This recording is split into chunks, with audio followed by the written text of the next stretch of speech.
Hello, amazing people. Welcome once again on the Noble Woman Show. I'm so excited to have you on the show today. Call a friend to tell a friend that the show has started. The show is proudly brought to you by Sea Rhine Travels, Sea Rhine Car Rentals. Today, our guest is going to share a lot with us on the show today. Don't go anywhere. We'll be right back.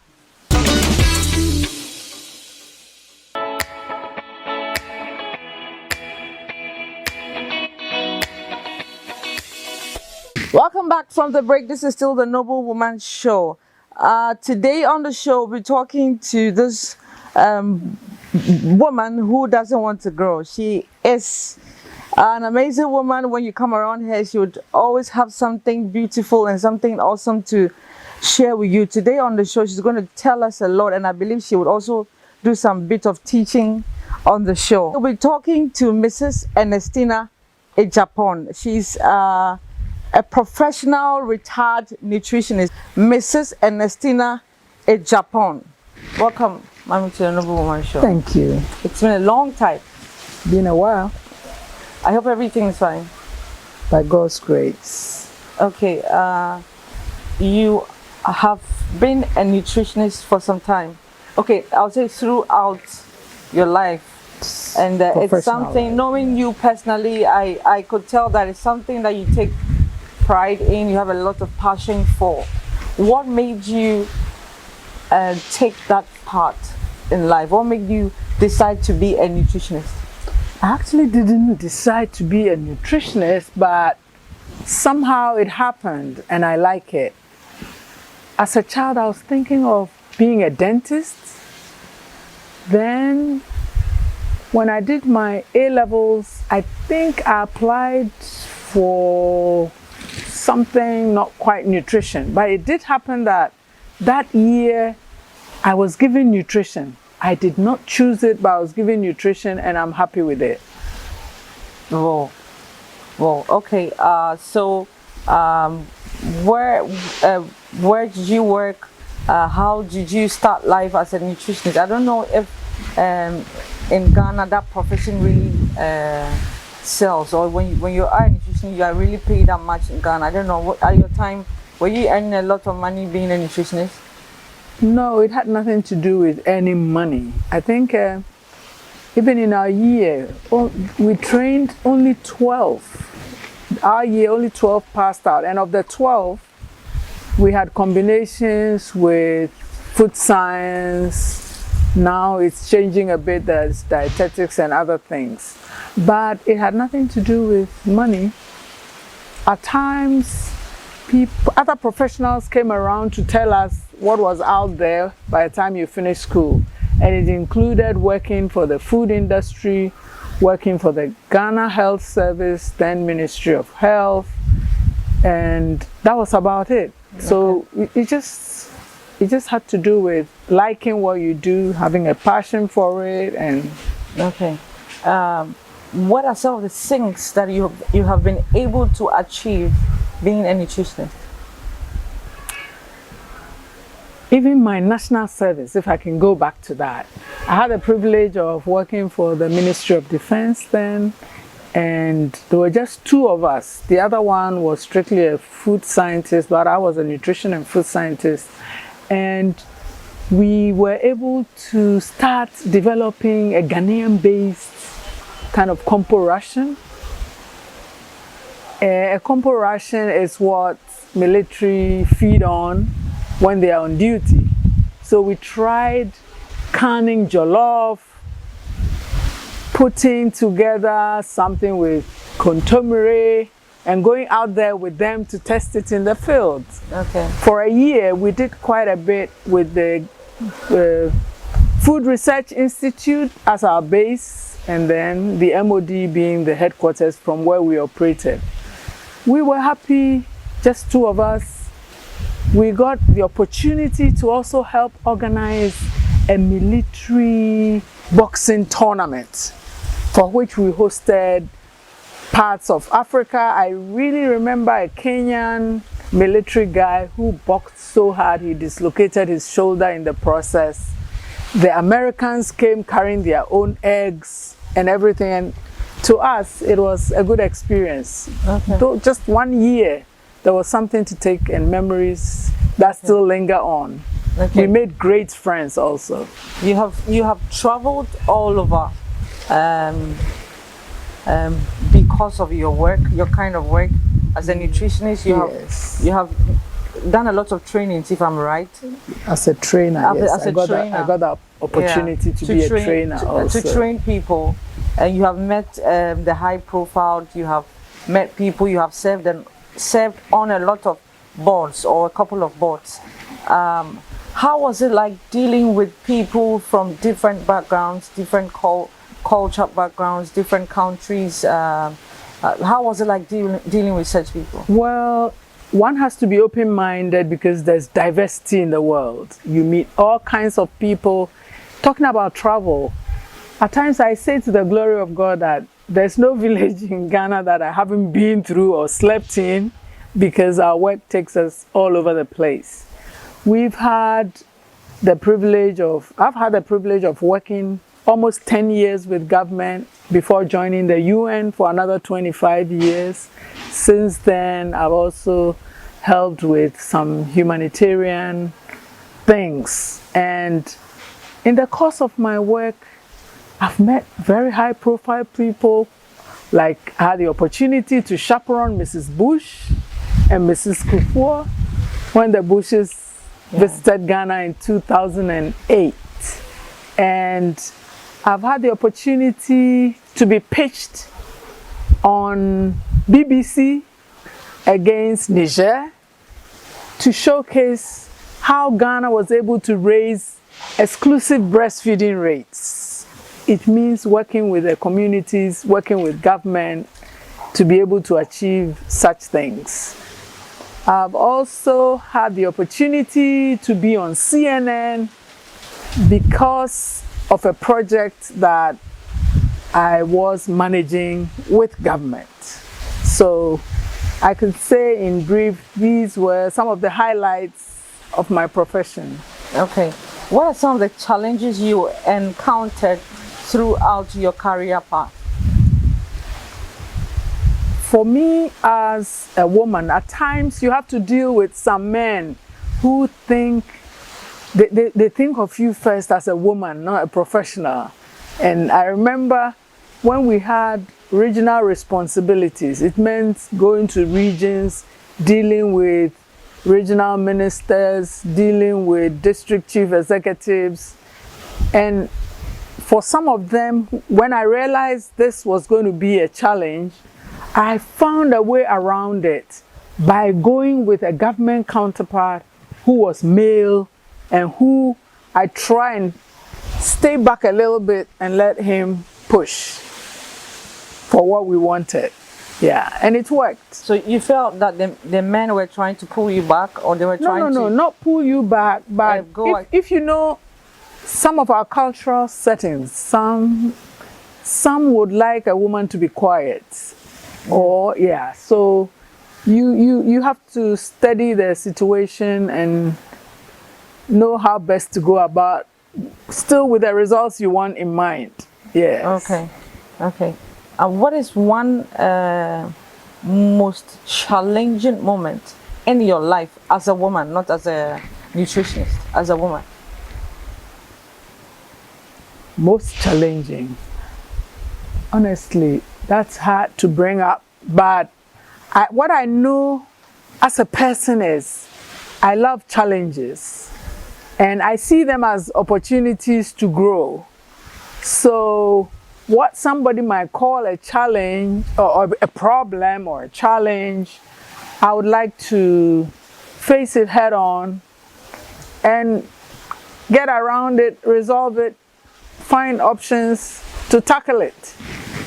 So in terms of challenges, it's difficult to get anything immediately coming to mind. Something that really must have derailed something I was doing, or it doesn't come to mind easily. Maybe in the course of our conversation, if I think of something, I'll let you know. Are you a Christian? I profess to be a Christian. And I know throughout my life, I was raised by parents who were, I would say, very disciplined when it came to Christian values. Our home started daily with morning devotion, and it was no morning devotion, no breakfast. Okay. Sundays were exceptional. We'll go around reciting Bible verses, and that had instilled some discipline. And to date, I wake up, I'll not switch on my phone until I finish my morning devotion, because I don't want people calling me and taking me off tangent. So I think that really helped to shape me up. And in the course of my life, I've had some health challenges that would have killed some people, but I'm still around, and I have doctors across the continent who call me a walking miracle. Okay. Let's talk a little bit about family. I know you have 2 kids and you have grandchildren. 2 adults. 2 adult kids. Children. They are not kids anymore. Sorry. Adult children. Adult children with grandchildren. They are married with children also. Children. So when you were working, and it's been like 7 years now since you retired, right? Almost 9 years. Almost. At what age did you retire? I retired at 58. 58. Okay. Okay. So when you were working, at the early days in your marriage, when you had your children as kids, you were active. You were traveling all over. A fair bit of travel. Yes. How were you able to blend traveling around with taking care of family and all of that? Did you have enough time for your family? I did, I would say, and anytime I had time, I made sure it was quality time. If I had to be away, I believe in the 3 Ds. Delegate, do, or delete. What is important, you do. What can be delegated, you delegate. If you have to delete because the world is not coming to an end today, you delete. So it's a question of being able to prioritize what you do. I had supportive family, I would say, from spouse to... I always treated people who lived with me well enough for them to last. The least, I would say 12, 13 years. I've had people live with me for 17 years.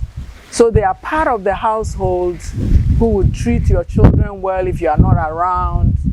And my children relate to them very well. Even in their adult age now, they still relate to all those people. I remember if my children were sick when I was gone, the father took them to hospital. The other people around rallied around and helped. Even my siblings were looking. I had good friends who would cook and bring food if they thought I was gone too long. Oh. Though we knew how to apportion food to last till I got back. So you had people who were there to support anytime you traveled? Yes, yes. Okay. Yes. All right. We are still talking to Mrs. Ernestina Agyepong. She's still sharing a lot with us on the show. Stay tuned. Are you planning a trip, or you're going for a holiday with a lot of destinations all over the world? Just decide on where you want to go, and Sea Rhine Travels will take you there. We offer UAE visa, air ticketing, tour packages, hotel reservations, corporate travels, and many more. You can contact Sea Rhine Travels on 0264 623 091 or 0302408067. You can email Sea Rhine Travels at c.rhinetravels@gmail.com. Sea Rhine Travels. You pack, we plan. Welcome back from the break. This is the Noble Woman Show, and we are talking to Mrs. Ernestina Agyepong. Mrs. Agyepong, you have been out there doing your thing for the past, it's been over 20 years Yeah. of being a nutritionist. Okay. Working with different people, usually people outside Ghana, working outside Ghana as a black woman. Do you think that the African woman has a place out there? We do have a place out there, and I would say, first of all, we need to continue investing in education, because this is what builds confidence. We can then assert ourselves, and then people appreciate what women are. And I would always go with Kweji Agri, who said, educate a man, you've educated an individual. Educate a woman, and you've educated a whole nation, because the women are going to be bearers of children, they'll be nurturing, they'll also go out there, talk to people. Women are always teachers of sorts. I mean, whether we are in the marketplace or in the church, people look up to women to share what they can share, be it farming, gardening, cooking, recipes, No. home management, anything. Okay. Just train a woman and you've trained a whole resource to benefit generations to come. From what you're just saying, you think, do you think that the African woman lacks education? Most African women lack education, because from what you're saying, you're trying to suggest that we should Continue. get more women. Educate everybody, In including education. the woman. Okay. Educate everybody, So including most the woman. women in Africa Yes, but I've do not also- have enough education. That's what you're trying to say. I wouldn't want to generalize until maybe you put statistics country by country. We are working on it, but what I also noticed in the course of our travels is that some cultures, I would say even the African woman is better, because you go to some cultures in Asia and some women are really nothing, because they may have a caste system that already puts you to a disadvantage. So being a woman, being in a lower caste system and all that, whereas here we don't have any limitations like that. And for us, I think the sky is still the limit for any woman who wants to go out there and do more. Okay. There's nothing inhibiting us. Since you're on the show as a nutritionist, a professional one at that, I hope you wouldn't mind giving us a brief tip of how a woman should manage herself or manage her diet. Just a few nutritional tips for us as women, for a woman. I think everybody's nutrition is important. If we zero on women, you'd want to take women when they are most vulnerable, when they are pregnant, when they are breastfeeding, and when they are elderly. I see these, but then as a girl child also requires what they should get whilst growing, so that they don't start life with a deficit. And then the life cycle is very important, because we say, is it the egg before the chicken or the chicken before the egg? The life cycle is very important. A woman is going to grow up and have children, everything being equal. So as a girl child, she needs what the boys also take, because some parents might even discriminate between children. Oh, my boy, they start giving them titles in the home. I know people who have overprotected their male children, and they grow up to become something else, and problems for women who marry them. Okay. So as much as possible, let's treat our children equally, feed them good things equally, and also encourage the boys to know how to do chores around the house. Because if you don't, they'll grow up and they're going to be like, oh, my wife is not around, that's why I'm hungry. Why should you be hungry? I remember my son saying he's never been hungry in his life because he knows how to feed himself. So I'm not for women belong to the kitchen. No, no, no. Let everybody learn to do some chores around the house. As a child, I used to wash cars. Somebody would have thought boys should be washing cars. But let your male child and your female child do chores. I've seen homes where they even agree that if the girl does today, let the boy do it tomorrow. Or if the girl does after breakfast, let the boy do after lunch. And let them enjoy doing it. Don't let it be a punishment. I think that is also very important, because when we try making things like punishments, then people have an aversion for it. I always cite this example. When we went to school, people were late, people talked in class, they give you a cutlass, go and weed. That is why agriculture is not attractive in Ghana. People saw it as punishment. Pupils in school saw it as punishment, and so maybe you have a passion for agric, but they killed that passion because it looked like punishment when I was in school. Can we try and please make everything a child does, any activity you involve a child in, let it be interesting and let them do it with some zeal and some enthusiasm. Okay. So back to female nutrition, because I said they are going to be continuing with the generational thing. As a child, breastfeed that child. By age 6 months, you are feeding family foods. Take out the spices. Feed the same thing you are feeding the family, but in a softer version. And that's not a lot of work for any woman to do. But when you start talking as if the woman has to do special things to feed a child, this woman is already overworked. So they may not enjoy doing it. If you tell her, if it's in poto, the whole family is going to eat yam. So take a little bit out there, mash it for the child, feed it to the child, use the same stew, but take the child's stew before you add the pepper and ginger and the other hot spices.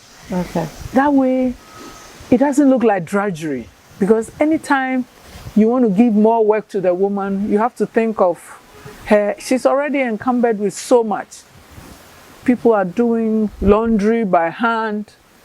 They may not have the luxury of a washing machine. So let's not pile up for the woman. Okay. What would be your last words on the show? As a nutritionist, I would say moderation, moderation, moderation. Cut out salt, cut out oil, cut out sugar, cut out red meat, eat more fish, take the skin off the chicken. Half of your plate should be vegetables. 1/4 is your carbs, 1/4 is your protein. Protein need not necessarily be animal protein. It can be beans, your legumes, your ground-up paste. All those things put together make good nutrition. It need not necessarily be expensive. Encourage those with a little land to farm, do a backyard garden. Those without land, can even pot plants. I've seen people make things out of card boxes, put the black soil there and plant something. Wow. That way you're getting your food organic, you helping with the family budget, because you can raise a lot of vegetables. A lot of wastewater can be directed at watering vegetables. Okay.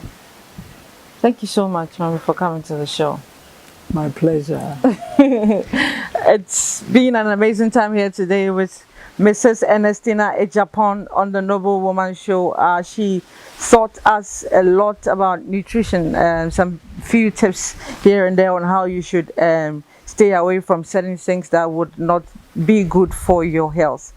Thank you so much for staying with us today on the show. The show was brought to you by C. Ryan Travels, C. Ryan Car Rentals. My hair was styled by Lizzie Beauty Center. You can locate her at Mataheko opposite 1+1. And if you need her for home service, you can call her through the number on your screen. You can call Lizzie Beauty Center through the number on your screen. Thank you so much for sticking and staying today on the Noble Woman Show. My name is Gabriela. See you same time next week. Bye bye.